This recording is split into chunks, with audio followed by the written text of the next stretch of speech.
Neko šai pasaulē nevar dabūt tūlīt, nevajadzīga iekārtota pasaule, neiekārtota pasaule.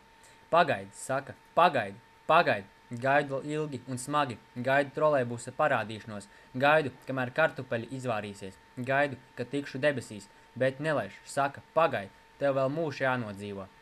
Pasaule dzīvo vienā gaidīšanā un vienā mudināšanā un gaidīšana. Māte gaida bērnu, skuķis gaida mīlestību, nopelniem bagātais gaida ordeni, moceklis gaida atpestīšanu.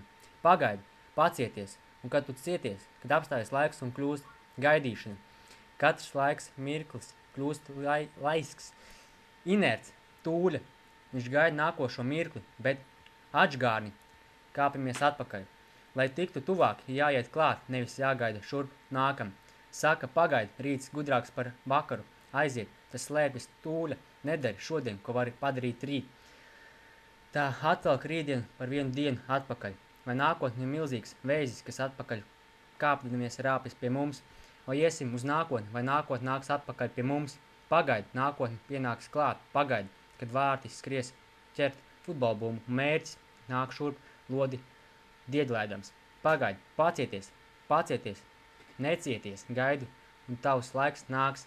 Ja tavs zārks atnāks, tas jau nav atnāks, un tevi ainesīs atpakaļ gaitā. Labs nāk ar gaidīšanu, saka tautas sakām vārds. Ha!